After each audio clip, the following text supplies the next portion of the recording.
Chicken neck ರಕ್ಷಣೆಗೆ secret mission, ಭಾರತದಿಂದ under ground plan ಮೊರೆ. ವಿಜಯ ಕರ್ನಾಟಕ ವೀಕ್ಷಕರಿಗೆ ಸ್ವಾಗತ. ನಾನು ಶಂಕರ್ನ ಹೆತ್ತು.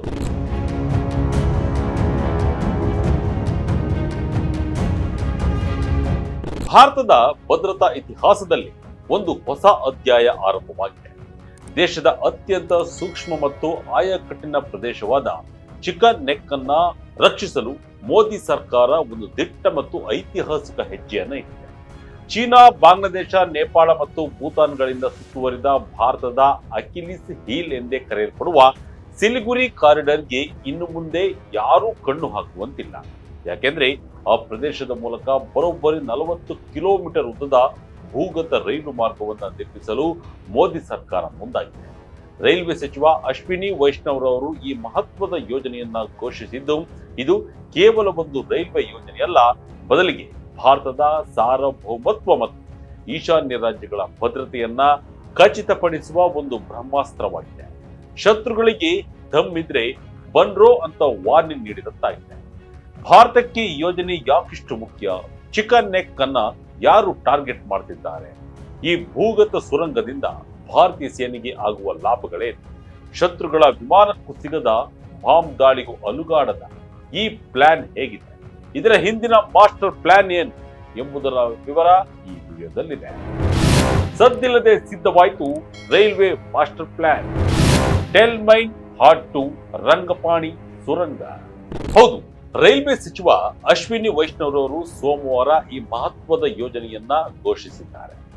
ಈ ಬಾರಿಯ ಬಜೆಟ್ನಲ್ಲಿ ಈಶಾನ್ಯ ರಾಜ್ಯಗಳ ಸಂಪರ್ಕವನ್ನ ವಿಸ್ತರಿಸಲು 4 ಹೊಸ ರೈಲು ಮಾರ್ಗಗಳ ಪ್ರಸ್ತಾವನೆಯನ್ನ ಸಲ್ಲಿಸಲಾಗಿದೆ. ಇದರಲ್ಲಿ ಅತ್ಯಂತ ರೋಚಕ ವಿಷಯವೆಂದರೆ, ಪಶ್ಚಿಮ ಬಂಗಾಳದ ಟೆಲ್ ಮೈನ್ ಹಾಟ್ ನಿಂದ ರಂಗಪಾಣಿ ನಿಲ್ದಾಣಗಳ ನಡುವಿನ ಸುಮಾರು 40 ಕಿಲೋಮೀಟರ್ ಉದ್ದದ ದೂರವನ್ನ ಭೂಗತ ಮಾರ್ಗ ಅಥವಾ ಸುರಂಗದ ಮೂಲಕ ಸಂಪರ್ಕಿಸಲು ನಿರ್ಧರಿಸಲಾಗಿದೆ.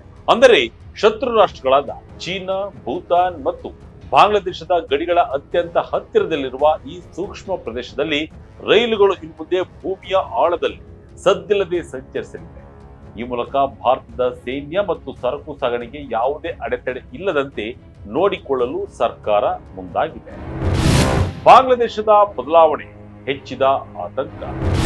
ಚೋಕ್ತಿ ಚಿಕನ್ ನೆಕ್ ಎಚ್ಚರಿಕೆಗೆ ಭಾರತ ಉತ್ತರ. ಭಾರತದ ಭೂಪಟವನ್ನ ಒಮ್ಮೆ ಗಮನಿಸಿ. ಭಾರತದ ಮುಖ್ಯ ಭೂಮಿಯನ್ನ ಈಶಾನ್ಯದ 7 ರಾಜ್ಯಗಳಿಗೆ ಸಂಪರ್ಕಿಸುವ ಒಂದು ಸಣ್ಣ ಪಟ್ಟಿ ಇದೆಯಲ್ಲ, ಅದನ್ನು ನಾವು ಚಿಕನ್ ನೆಕ್ ಅಥವಾ ಸಿಲಿಗುರಿ ಕಾರಿಡಾರ್ ಎನ್ನುತ್ತೇವೆ. ಕೇವಲ 20 ರಿಂದ 25 ಕಿಲೋಮೀಟರ್ ಅಗಲದ ಈ ಜಾಗವೇ ಭಾರತದ ಪಾಲಿಗೆ ಅತ್ಯಂತ ಸೂಕ್ಷ್ಮ ಪ್ರದೇಶ. ಒಂದು ವೇಳೆ ಶತ್ರುಗಳು ಈ ಸಣ್ಣ ಜಾಗವನ್ನ ಗುರಿಯಾಗಿಸಿ ದಾಳಿ ನಡೆಸಿದರೆ ಇಡೀ ಈಶಾನ್ಯ ಭಾರತವೇ ದೇಶದಿಂದ ಸಂಪರ್ಕ ಕಳೆದುಕೊಳ್ಳುವ ಅಪಾಯ ಇದೆ. ಇದನ್ನೇ ಶತ್ರು ರಾಷ್ಟ್ರಗಳು ಭಾರತದ ದೌರ್ಬಲ್ಯ ಎಂದು ಭಾವಿಸಿದ್ದವು. ಆದರೆ ಟೈಮ್ ಚೇಂಜ್ ಆಗಿದೆ. ಭಾರತ ಈಗ ತನ್ನ ಈ ದೌರ್ಬಲ್ಯವನ್ನೇ ಬಲಿಷ್ಠ ಕೋಟೆಯನ್ನಾಗಿ ಪರಿವರ್ತಿಸಲು ಮುಂದಾಗಿದೆ. ಅಷ್ಟಕ್ಕೂ ಸಿಲಿಗುರಿ ಕಾರಿಡಾರ್ನಲ್ಲಿ ಈ ಯೋಜನೆಯ ಅಗತ್ಯವಿತ್ತಾ ಎಂದು ನೀವು ಪ್ರಶ್ನಿಸಬಹುದು. ಆದರೆ ಬಾಂಗ್ಲಾದೇಶದ ಇತ್ತೀಚಿನ ವಿದ್ಯಮಾನಗಳನ್ನು ನೋಡಿದ ಮೇಲೆ ಈ ಯೋಜನೆಯ ಅಗತ್ಯ ಜಾಸ್ತಿಯೇ ಇತ್ತು ಎಂದು ಹೇಳಬಹುದು. ಬಾಂಗ್ಲಾದೇಶ ಚೀನಾ ಹುನ್ನಾರಕ್ಕೆ ಬಿಗ್ ಉತ್ತರ. ಬಾಂಗ್ಲಾದೇಶದಲ್ಲಿ ಶೇಖ್ ಹಸೀನಾ ಸರ್ಕಾರ ಪತನಗೊಂಡ ನಂತರ ಅಲ್ಲಿನ ಕೆಲವು ಉಗ್ರಗಾಮಿ ಗುಂಪುಗಳು ಮತ್ತು ಹಂಗಾಮಿ ಸರ್ಕಾರದ ಕೆಲವು ಧ್ವನಿಗಳು ಭಾರತದ ವಿರುದ್ಧ ಬಾಲ ಬಿಚ್ಚುತ್ತಿವೆ. ಚಿಕನ್ ನೆಕ್ ಅನ್ನ ಕತ್ತರಿಸಿ ಈಶಾನ್ಯ ಭಾರತವನ್ನ ಪ್ರತ್ಯೇಕಿಸುತ್ತೇವೆ ಎಂಬ ಬೆದರಿಕೆಗಳು ಕೂಡ ಕೇಳಿ ಬರ್ತಿವೆ. ಅಷ್ಟೇ ಅಲ್ಲ, ಬಾಂಗ್ಲಾದೇಶವನ್ನ ಗ್ರೇಟರ್ ಬಾಂಗ್ಲಾದೇಶ ಮಾಡುವ ಕನಸು ಕಾಣುತ್ತಿರುವ ಕೆಲವು ಗುಂಪುಗಳು ಈ ಪ್ರದೇಶದ ಮೇಲೆ ಕಣ್ಣಿಟ್ಟಿವೆ. ಇದರ ಜೊತೆಗೆ ಚೀನಾದ ಪ್ರಭಾವ ಬಾಂಗ್ಲಾ ಮೇಲೆ ಹೆಚ್ಚಾಗುತ್ತಿರುವುದು ಭಾರತಕ್ಕೆ ರೆಡ್ ಲೈಟ್ ಇಂಡಿಕೇಟರ್ ಆಗಿದ್ದು, 2017ರ ಡೋಕ್ಲಂ ಬಿಕ್ಕಟ್ಟಿನ ಸಮಯದಲ್ಲೂ ಭಾರತೀಯ ಸೇನಾ ತಜ್ಞರು ಸಿಲಿಗುರಿ ಕಾರಿಡಾರ್ನ ಭದ್ರತೆಯ ಬಗ್ಗೆ ಎಚ್ಚರಿಸಿದರು. ಒಂದು ವೇಳೆ ಯುದ್ಧದ ಸಮಯದಲ್ಲಿ ಈ ರಸ್ತೆ ಅಥವಾ ರೈಲು ಮಾರ್ಗ ಕಡಿತಗೊಂಡರೆ ನಮ್ಮ ಸೈನಿಕರಿಗೆ ಆಹಾರ ಮತ್ತು ಶಸ್ತ್ರಾಸ್ತ್ರ ಒದಗಿಸುವುದು ಕಷ್ಟವಾಗ್ತದೆ. ಈ ಎಲ್ಲಾ ಅಪಾಯಗಳನ್ನ ಅರಿತೇ ಸರ್ಕಾರ ಈಗ ಸುರಂಗ ರೈಲು ಮಾರ್ಗದ ಮೊರೆ ಹೋಗಿದೆ. ಭೂಮಿಯ ಆಳದಲ್ಲಿ 40 ಕಿಲೋಮೀಟರ್ ಸವಾಲು. ತಾಂತ್ರಿಕವಾಗಿ ಭಾರತಕ್ಕೆ ಇದೆ ದೊಡ್ಡ ಪರೀಕ್ಷೆ. ಆದರೆ 40 ಕಿಲೋಮೀಟರ್ ಉದ್ದದ ಈ ಸುರಂಗ ಮಾರ್ಗ ನಿರ್ಮಿಸುವುದು ಅಷ್ಟು ಸುಲಭದ ಮಾತಲ್ಲ. ಇದು ತಾಂತ್ರಿಕವಾಗಿ ಇಂಜಿನಿಯರ್ಗಳಿಗೆ ದೊಡ್ಡ ಸವಾಲಾಗಿದೆ. ಮೊದಲನೇದಾಗಿ ಸಿಲಿಗುರಿಯ ಈ ಪ್ರದೇಶವು ನದಿ ಹರಿವು ಮತ್ತು ಮೆಕ್ಕಲು ಮಣ್ಣಿನಿಂದ ಕೂಡಿದೆ. ಮರಳು, ಜೇಡಿಮಣ್ಣು ಮತ್ತು ಕಲ್ಲುಗಳ ಮಿಶ್ರಣ ಇರುವ ಇಲ್ಲಿ ಸುರಂಗ ಕೊರೆಯುವಾಗ ಕುಸಿಯುವ ಭೀತಿ ಹೆಚ್ಚಿರುತ್ತದೆ. ಎರಡನೇದಾಗಿ ಈ ಪ್ರದೇಶದಲ್ಲಿ ಅಂತರ್ಜಲ ಮಟ್ಟ ತುಂಬಾ ಹೆಚ್ಚಿದೆ.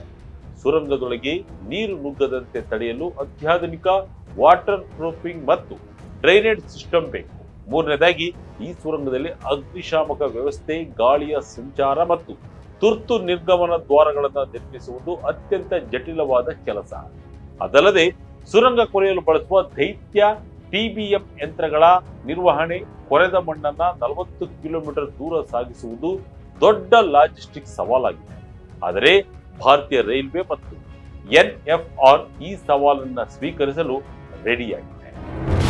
ಯುದ್ಧ ಕಾಲದಲ್ಲೂ ನಿಲ್ಲಲ್ಲ ಸೈನ್ಯದ ಓಟ. ಡ್ರೋನ್, ಮಿಸೈಲ್ಗೂ ಸಿಗಲ್ಲ ನಮ್ಮ ರೈಲು. ಈ ಯೋಜನೆಯಿಂದ ಸಿಗುವ ಅತಿದೊಡ್ಡ ಲಾಭವೆಂದರೆ ಭದ್ರತೆ. ಭೂಮಿಯ ಆಳದಲ್ಲಿ ರೈಲು ಹಳಿಗಳಿರುವುದರಿಂದ ಶತ್ರು ರಾಷ್ಟ್ರಗಳ ಡ್ರೋನ್ ದಾಳಿ ಅಥವಾ ಕ್ಷಿಪಣಿ ದಾಳಿಗಳಿಂದ ರೈಲುಗಳನ್ನು ರಕ್ಷಿಸಬಹುದು. ಮೇಲ್ಮೈ ಮಾರ್ಗದಲ್ಲಿ ಬಾಂಬ್ ಹಾಕಿದರೆ ಹಳಿ ತಪ್ಪಿಸಬಹುದು. ಆದರೆ ಭೂಗತ ಮಾರ್ಗದಲ್ಲಿ ಅಷ್ಟು ಸುಲಭವಾಗಿ ಧ್ವಂಸಗೊಳಿಸಲು ಸಾಧ್ಯವಿಲ್ಲ. ಯುದ್ಧದ ಸಮಯದಲ್ಲಿ ಸಾವಿರಾರು ಸೈನಿಕರನ್ನ, ಯುದ್ಧ ಟ್ಯಾಂಕರ್ಗಳನ್ನ ಮತ್ತು ಭಾರೀ ಶಸ್ತ್ರಾಸ್ತ್ರಗಳನ್ನ ಅಸ್ಸಾಂ ಮತ್ತು ಅರುಣಾಚಲ ಗಡಿಗೆ ತಲುಪಿಸಲು ಇದು ಲೈಫ್ ಲೈನ್ ಆಗಲಿದೆ. ಇನ್ನು ಭೂಮಿ ಮೇಲೆ ಈಗಾಗಲೇ ಪ್ರಸ್ತುತ 2 ಹಳಿಗಳ ರೈಲು ಮಾರ್ಗ ಇದೆ. ಅದಕ್ಕೆ ಮತ್ತೆರಡು ಹಳಿಗಳನ್ನ ಸೇರಿಸಿ ಒಟ್ಟು 4 ಹಳಿಗಳ ರೈಲು ಮಾರ್ಗಗಳನ್ನ ನಿರ್ಮಿಸಲು ಕೇಂದ್ರ ಸರ್ಕಾರ ಮುಂದಾಗಿದೆ. ಈ ಮೂಲಕ ಸರಕು ಸಾಗಣೆಯ ಸಾಮರ್ಥ್ಯವನ್ನ ಡಬಲ್ ಮಾಡುತ್ತಿದೆ. ಈಶಾನ್ಯ ಗಡಿ ರೈಲ್ವೆಯ ಜನರಲ್ ಮ್ಯಾನೇಜರ್ ಚೇತನ್ ಕುಮಾರ್ ಶ್ರೀವಾಸ್ತವರವರು ಹೇಳುವಂತೆ ಭದ್ರತಾ ದೃಷ್ಟಿಯಿಂದ ಈ ಭೂಗತ ಮಾರ್ಗ ಅತ್ಯಂತ ನಿರ್ಣಾಯಕವಾಗಿದೆ. ಇದು ವಾರಣಾಸಿಯಿಂದ ಗುವಾಹಟಿವರೆಗೆ ಉದ್ದೇಶಿತ ಬುಲೆಟ್ ಟ್ರೈನ್ ಯೋಜನೆಯ ಭಾಗವಾಗಿಯೂ ನಿರ್ಮಾಣವಾಗಲಿದೆ ಎನ್ನಲಾಗಿದೆ. ಬರೀ ರೈಲಲ್ಲ, ಸುತ್ತಲೂ ಇದೆ ಸುರಕ್ಷಾ ಚಕ್ರ, ಹೆದ್ದಾರಿ, ವೈಮಾನಿಕ ನೆಲೆಗಳ ಭದ್ರಕೋಟೆ. ಇನ್ನು ಭಾರತ ಕೇವಲ ರೈಲು ಮಾರ್ಗವನ್ನಷ್ಟೇ ನಂಬಿ ಕುಳಿತಿಲ್ಲ. ಸಿಲಿಗುರಿ ಕಾರಿಡಾರ್ ಸುತ್ತಲೂ ಮಲ್ಟಿ ಮಾಡೆಲ್ ಸುರಕ್ಷಾ ಚಕ್ರವನ್ನ ನಿರ್ಮಿಸಲಾಗುತ್ತಿದೆ. ಭಾರತ ಮಾಲಾ ಯೋಜನೆಯಡಿ NH10 ಮತ್ತು NH31 ಅನ್ನ 4 ರಿಂದ 6 ಪಥಗಳಿಗೆ ವಿಸ್ತರಿಸಲಾಗುತ್ತಿದೆ. ಇದರ ಜೊತೆ ವಿಶ್ವ ಸಮರದ ಕಾಲದ ಹಳೆಯ ಏರ್ಶಿಪ್ಗಳಾದ ಹಶಿಮಾನ, ಹಸ್ಮಾಬಾದ್ ಅನ್ನ ರೆಡಿ ಮಾಡಲಾಗುತ್ತಿದೆ. ಅರುಣಾಚಲ ಪ್ರದೇಶದಲ್ಲಿ ಸೆಲಾ ಟನಲ್ ಮತ್ತು ನೇಚಿಪು ಟನಲ್ ನಿರ್ಮಿಸುವ ಮೂಲಕ ಗಡಿ ಭಾಗಕ್ಕೆ ವರ್ಷಕ್ಕೆ 365 ದಿನವೂ ಸಂಪರ್ಕ ಸಿಗುವಂತೆ ಮಾಡಲಾಗಿದೆ. ಇದರ ಜೊತೆ ಡಿಜಿಟಲ್ ಕವಚವನ್ನ ಕೇಂದ್ರ ನಿರ್ಮಿಸಿದ್ದು 5 kg ಕಾರಿಡಾರ್ ಮತ್ತು ಹೊಸ ವಿದ್ಯುತ್ ಲೈನ್ಗಳ ಮೂಲಕ ಈ ಪ್ರದೇಶವು ಸಂಪೂರ್ಣ ಸ್ವಾವಲಂಬಿಯಾಗುತ್ತಿದೆ. ಇನ್ನು ಈ 40 ಕಿಲೋಮೀಟರ್ ಉದ್ದದ ಸುರಂಗ ಮಾರ್ಗ ಕೇವಲ ಒಂದು ಸಿವಿಲ್ ಇಂಜಿನಿಯರಿಂಗ್ ಕೆಲಸವಲ್ಲ, ಇದು ಭಾರತದ ರಾಜತಾಂತ್ರಿಕ ಮತ್ತು ಸೇನಾ ಶಕ್ತಿಯ ಪ್ರದರ್ಶನ. ನಾವು ಈಗ ರಕ್ಷಣಾತ್ಮಕವಾಗಿಲ್ಲ, ಆಕ್ರಮಣಕಾರಿ ರಕ್ಷಣಾ ನೀತಿಯನ್ನು ಅನುಸರಿಸುತ್ತಿದ್ದೇವೆ ಎಂದು ಚೀನಾ ಮತ್ತು ಬಾಂಗ್ಲಾದೇಶಕ್ಕೆ ಭಾರತ ಈ ಮೂಲಕ ಸಂದೇಶ ರವಾನಿಸಿದೆ. ಇನ್ನು ಮುಂದೆ ಯಾರು ಸುಲಭವಾಗಿ ಭಾರತದ ಈಶಾನ್ಯ ರಾಜ್ಯಗಳನ್ನ ಪ್ರತ್ಯೇಕಿಸುವ ಕನಸು ಕಾಣಲು ಸಾಧ್ಯವಿಲ್ಲ ಬಿಡಿ. ಒಟ್ಟಿನಲ್ಲಿ ಈ ಬೃಹತ್ ಸುರಂಗ ರೈಲು ಯೋಜನೆ ಭಾರತದ ಸಾರ್ವಭೌಮತ್ವದ ರಕ್ಷಣೆಯಲ್ಲಿ ಮೈಲಿಗಲ್ಲಾಗಲಿದೆ. ಭೂಮಿಯ ಕೆಳಗೆ ಸುರಕ್ಷಿತವಾಗಿ ಸಾಗುವ ಈ ರೈಲು ಮಾರ್ಗವು 5 ಕೋಟಿ ಈಶಾನ್ಯ ಭಾರತೀಯರಿಗೆ ಭದ್ರತೆಯ ಭರವಸೆಯನ್ನು ನೀಡುತ್ತಿದೆ. ಶತ್ರುಗಳು ಎಷ್ಟೇ ಹುನ್ನಾರ ನಡೆಸಿದರೂ ಭಾರತದ ಅಖಂಡತೆಯನ್ನ ಮುರಿಯಲು ಸಾಧ್ಯವಿಲ್ಲ ಎಂಬುದು ಈ ಯೋಜನೆಯ ಮೂಲಕ ಮೋದಿ ಸರ್ಕಾರ ಮತ್ತೊಮ್ಮೆ ಸಾಬೀತುಪಡಿಸಿದೆ. ಇದಾಗಿತ್ತು ಈ ಕ್ಷಣದ ಇಂಟ್ರೆಸ್ಟಿಂಗ್ ಸ್ಟೋರಿ. ಇದೇ ರೀತಿಯ ಸ್ಟೋರಿಗಾಗಿ Vijaya Karnataka website, YouTube page, Facebook page follow ಮಾಡ್ತಾ ಇರಿ. ಧನ್ಯವಾದ.